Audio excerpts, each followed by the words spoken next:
Então, novamente aqui continuando, nós estamos aqui no parte 3 da Bhagavad Gita, que é o guia completo da Bhagavad Gita, do Hridayananda Maharaj Acharya Deva, né? Quem é esse? Acharya Deva Kijai.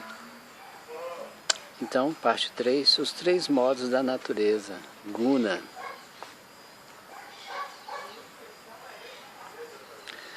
Krishna define os elementos materiais físicos e cognitivos primários como sua natureza inferior, abre parênteses, 7.4, fecha parênteses. Assim como roupas cobrem o corpo, esses elementos físicos e cognitivos temporários cobrem a alma eterna, abre parênteses, 2.22, fecha parênteses, que é a natureza ou energia superior de Krishna, abre parênteses, 7.5, fecha parênteses. Todos os objetos materiais, sejam corpos ou planetas, estão sempre em fluxo, abre parênteses, 8.4, fecha parênteses, infindavelmente transformando-se em diferentes formas e qualidades. No entanto, a própria energia material, a substância subjacente às formas mutáveis da natureza, é sem começo e permanente. Abre parênteses, 13.20, fecha parênteses. É importante ressaltar que a natureza material se manifesta com qualidades primárias perceptíveis. A Gita usa com frequência a palavra sânscrita guna para se referir às 3 qualidades básicas, ou modos da natureza, bondade, paixão e escuridão. De fato, o capítulo 14 inteiro enfoca esses modos materiais. Assim como a visão humana das cores é tricromática, baseada nas 3 cores primárias. A vida humana existe dentro de um sistema trimodal de bondade, paixão e escuridão. Assim como é raro encontrarmos os objetos naturais em cores primárias puras. Os elementos deste mundo raramente incorporam os modos primários puros. Pessoas e objetos tendem a mostrar misturas complexas dos modos. Assim, uma pessoa tem um lado bom, mas também um lado passional e mesmo um lado obscuro. Os modos materiais permeiam cada objeto, emoção, ato e ambiente neste mundo, inclusive comida, fé, trabalho, culto, caridade, filosofia, corpos e construções. De fato, toda livre escolha que fazemos é uma escolha modal, boa, passional ou obscura, com infinitas combinações. Krishna declara que nada na terra ou entre os deuses no céu está livre dos modos da natureza, 18.40. Como isso funciona na prática? Considere a nossa atração por outros corpos humanos. Meros átomos ou moléculas não nos levam a suspirar, pois todo corpo físico contém basicamente os mesmos tipos de átomos e moléculas. Em vez disso, quando vemos um corpo que exala os modos de são certos para nós, ficamos luxuriosos. Por outro lado, os modos adaptos, por outro lado, os modos opostos despertam nossa aversão. Assim, corpos que são biologicamente iguais, mas que exalam diferentes modos, enfeitiçam ou repulsam um dado observador. Da mesma forma, muitas casas são construídas com os mesmos materiais básicos, estilos ou toque, isto é, certo modo, ou atrai ou repele, ou nos deixa indiferentes, a depender do modo de consciência que temos cultivado na vida. Na escolha de amigos, conjugue música, carreira, comida, bairro, filmes, lazer e todo o resto, escolhemos e nos apegamos a combinações específicas dos modos. Assim, reforçamos ou transformamos a qualidade da nossa vida.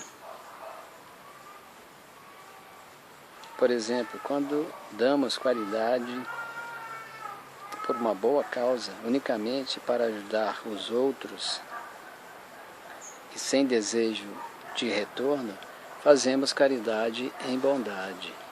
17:20, abre parênteses e fecha parênteses. Quando ajudamos os outros, mas também buscamos fama ou lucro através de nossos presentes, doamos em paixão. 17:21, abre parênteses e fecha parênteses. E doação que faz mal, que bem, está em escuridão. 17:22, abre parênteses e fecha parênteses. Tal como um presente que permite a um indivíduo com clara intenção criminosa prejudicar os inocentes. Assim, a qualidade ou o modo da nossa doação afeta a qualidade da nossa vida. Krishna faz uma análise modal semelhante sobre fé, comida, sacrifício, austeridade, renúncia, conhecimento, ação, agente, razão, determinação, felicidade e vocação, ao explicar como cada modo nos ata, levando-nos a variedades de vidas futuras. Atos bons, passionais e obscuros são formadores de hábito. Quando escolhemos amigos, lugares, música, comida, trabalho, etc., em vários modos, damos a esse modos poder sobre nossas vidas. Abre parênteses, 13:22, fecha parênteses. Atos virtuosos produzem virtudes. Paixão gera paixão. E comportamentos obscuros, tais como vício, violência, desenfreada, etc., prendem o indivíduo na escuridão.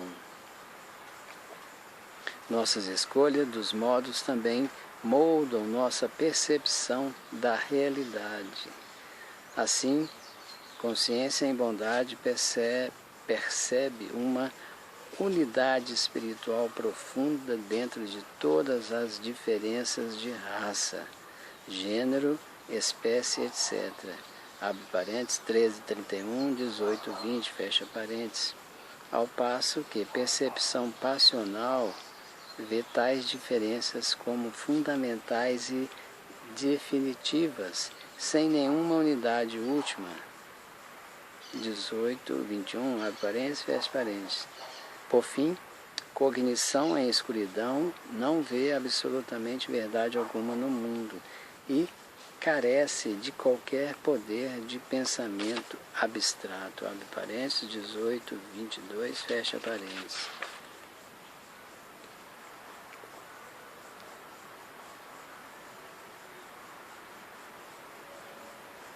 Assim, os modos são tanto morais como epistêmicos, ou seja, refletem e condicionam a qualidade moral de nossos atos e também governam como e até que ponto entendemos o mundo e a nós mesmos. Uma pessoa passional pode ler pilhas de livros, realizar muitas experiências e contribuir vastamente para o nosso conhecimento material, mas só a alma virtuosa eleva-se à consciência clara mediante a qual se veem o propósito e o significado último da vida. Ascender ou descer no universo, ou ficar onde estamos, depende do modo que cultivamos na vida, a qualidade que nos motiva a moldar nossa percepção. Abre parênteses, 14, 8, fecha parênteses. Os modos da natureza não são meras qualidades passivas, mas sim poderes ativos que nos forçam a agir. Abre parênteses, 3, 5, fecha parênteses. Desse modo, o modo da paixão dá origem à luxúria e ira, que nos obrigam, mesmo contra nossa vontade racional, a agir mal. Abre parênteses, 3, 36, 37, fecha parênteses, ou até de forma perversa. Abre parênteses, 17, 5, fecha parênteses. Quando falsamente nos vemos como uma carne efêmera, desejosos corpóreos encobrem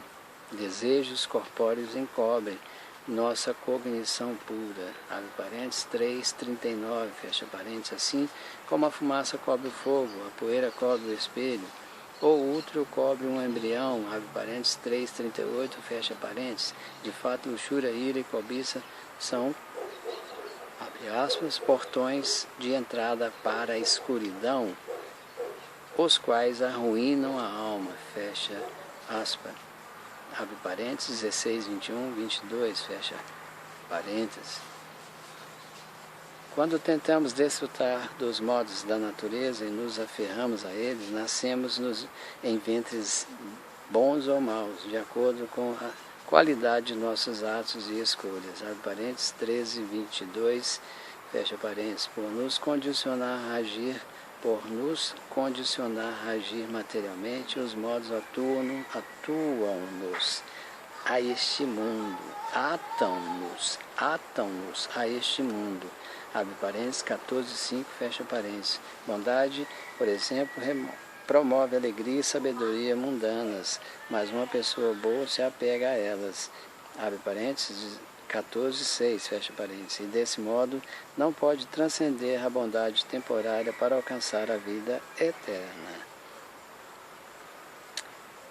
Nossos problemas começam quando meditamos num objeto dos sentidos material, atraídos por suas qualidades. O apego, sanga, surge e a mente se aferra a esse objeto, seja ele outra pessoa, ou carro de luxo, uma casa grande, uma posição de prestígio, poder intelectual, ou o que seja.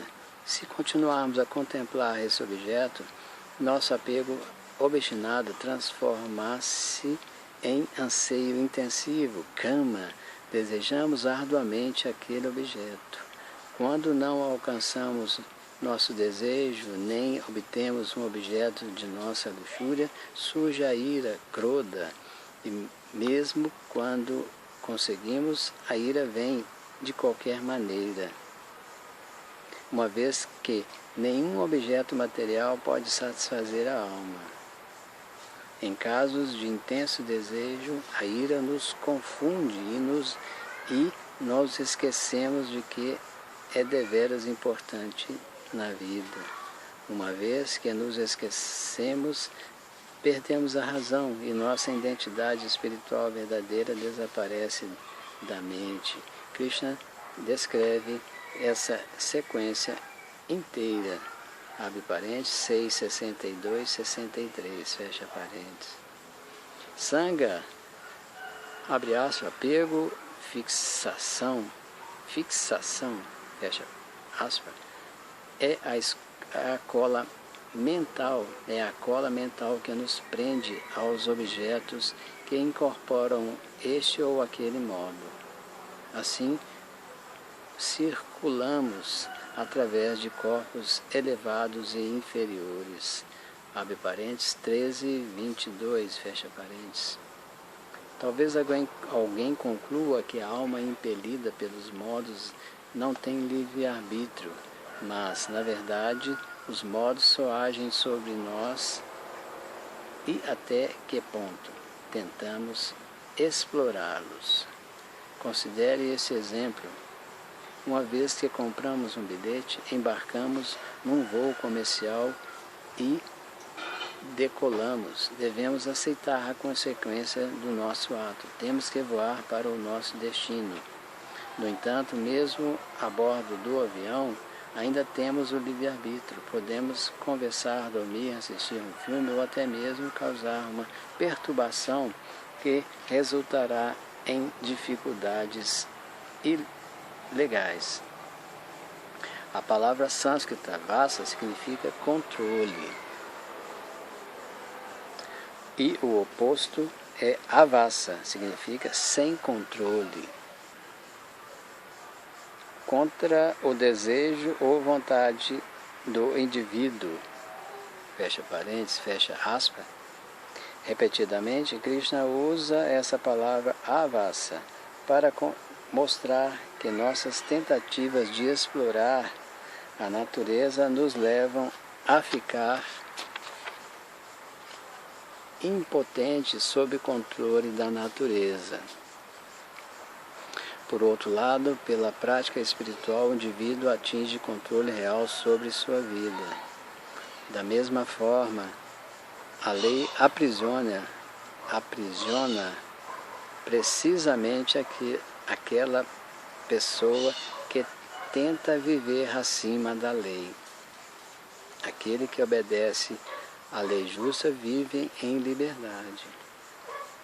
Os modos nos prendem a este mundo e, nesse estado preso, não podemos fixar a mente em nossa existência eterna. Repetidas vezes tentamos compulsivamente desfrutar o mundo a despeito do que nossa razão pura, na forma de consciência abafada e amordaçada, tenta nos dizer sobre o verdadeiro autointeresse. Para transcender esse estado ilusório, precisamos mudar nossa associação. Por associarmos com a energia espiritual, pessoas espiritualizadas, etc. Revivemos nossa natureza espiritual.